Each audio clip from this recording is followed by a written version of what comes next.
Olá, pessoal, boa noite. Tudo bem com vocês?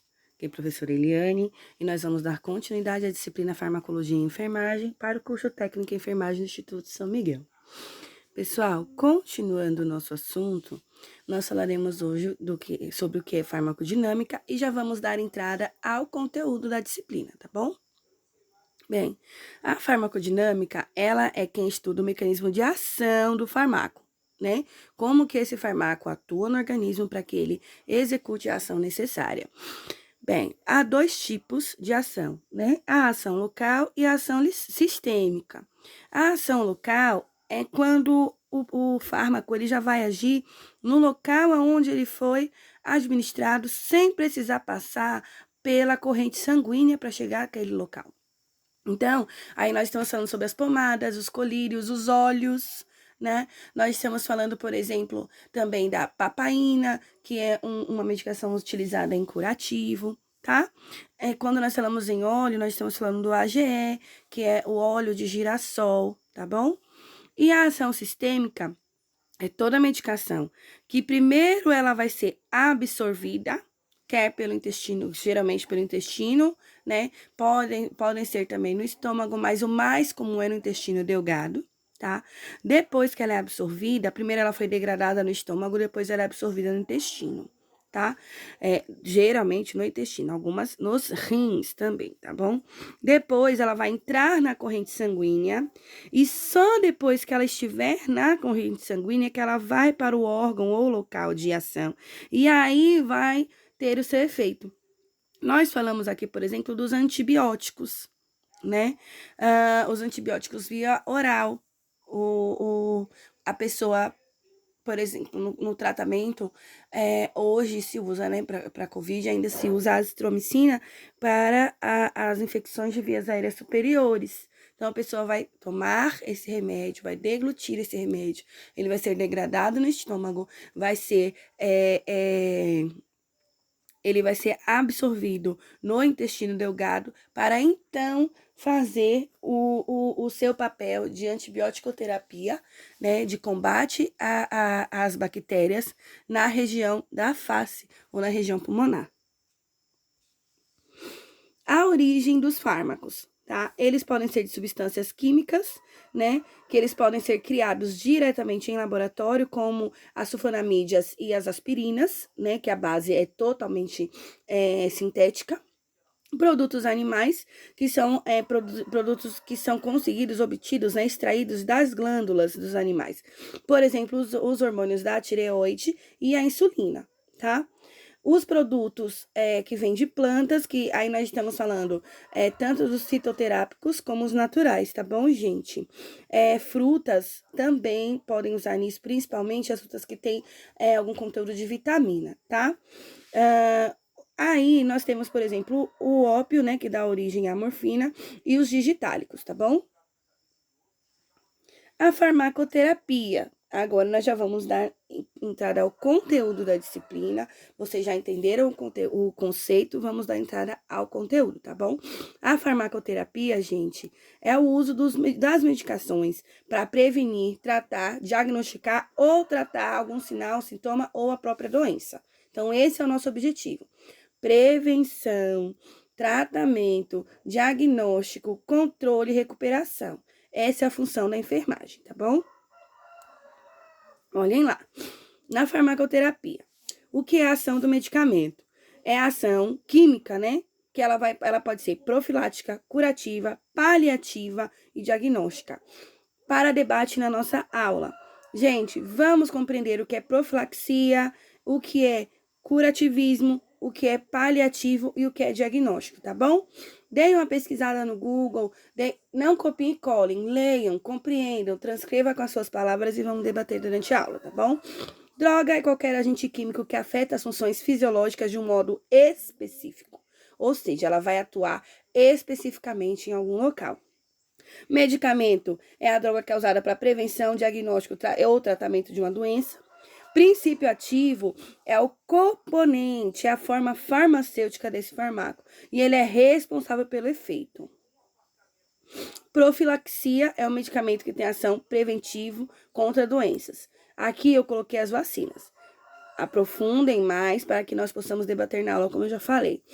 Medicamento de ação curativa, ele tem o objetivo de curar a patologia. Como? Aqui eu dei exemplo dos antibióticos. É só antibiótico? Não, existem várias outras medicações. Veja um que você tenha melhor compreensão e apresente, né? Vamos debater durante a aula. Paliativo tem a capacidade de diminuir, né, os sinais e sintomas, mas não promove a cura.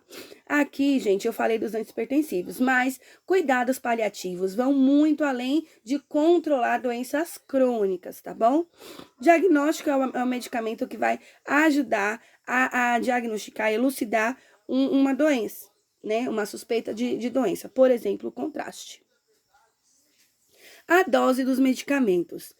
O conceito, dose é a quantidade de medicamento que deve ser administrada. E posologia é a dose do medicamento por dia ou por período, tá? Então, o que eu administro é uma coisa, a posologia é outra. A posologia é quem vai me dar o efeito terapêutico. E essa posologia eu vou alcançar administrando doses, tá? E as doses, elas podem ser classificadas da seguinte forma.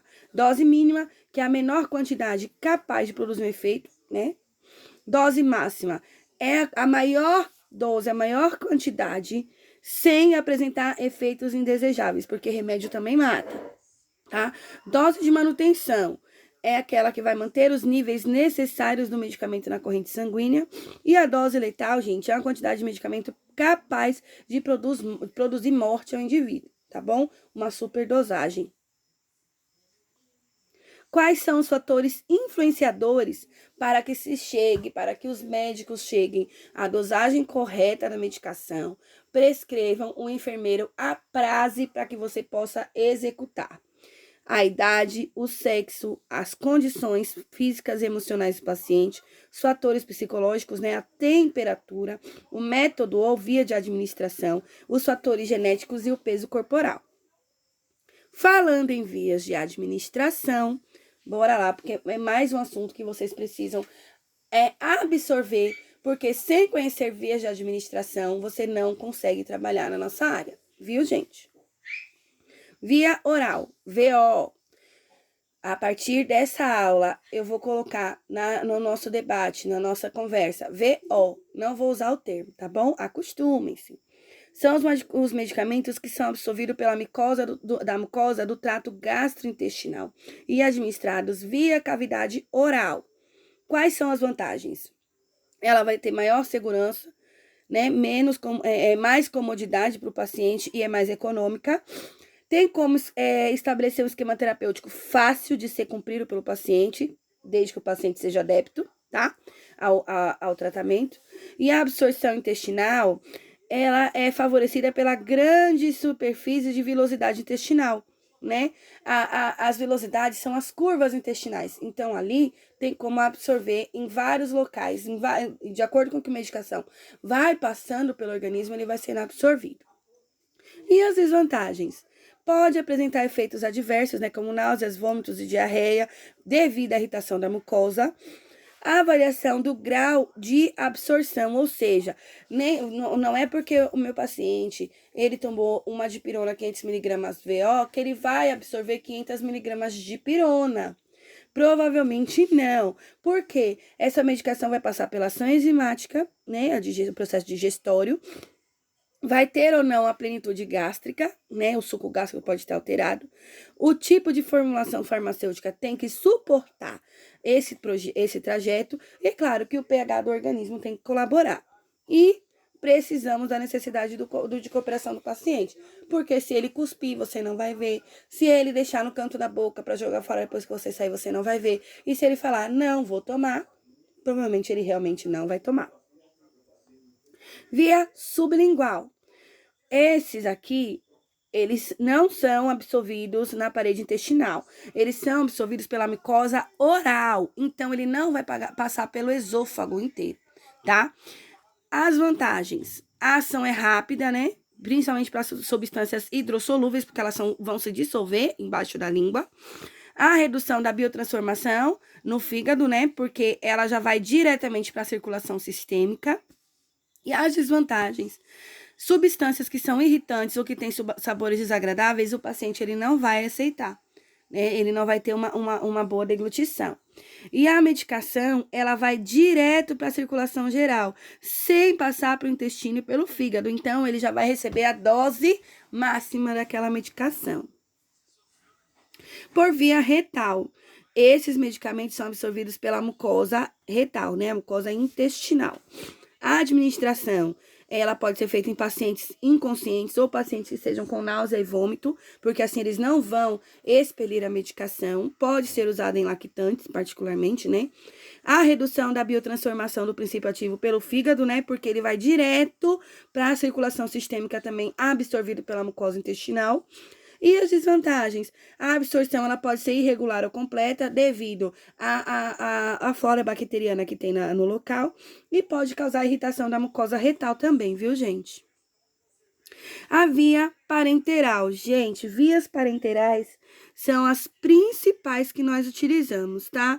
Elas não usam o tubo digestório, né, o esôfago, e nem os intestinos, e compreendem as injeções. Então, elas são as intravenosas, intramusculares, subcutâneas, entre outras, tá? A intradérmica, por exemplo. As vias que nós utilizamos são essas que eu acabei de falar, intramuscular, intra ou endovenosa, subcutânea e intradérmica. As vias parenterais de competência médica são a intratraqueal, a intraperitoneal, intraóssea, epidural, intracárdica, endotraqueal, né? Essas aí só o médico pode fazer. Em alguns casos, o acesso central pode ser feito por enfermeiros desde que eles sejam capacitados, viu? A via parenteral intramuscular, IM, são absorvidos direto pelo endotélio dos capilares, né, os vasculares e linfáticos, porque vai para a face muscular.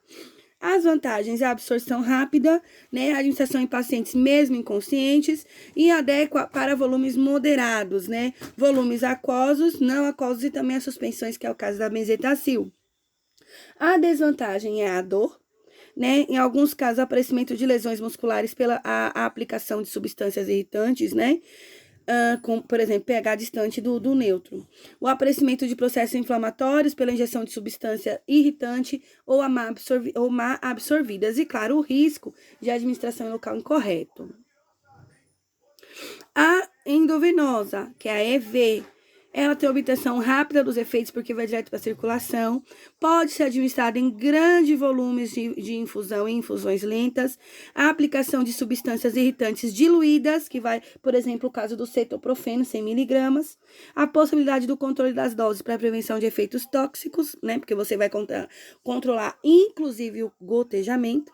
As desvantagens, a superdosagem, né, se for feito muito rápido, os riscos de embolia pela irritação do endotélio vascular, né, e é claro, é impróprio para solventes oleosos e substâncias insolúveis, porque isso aí pode causar uma embolia pulmonar no paciente.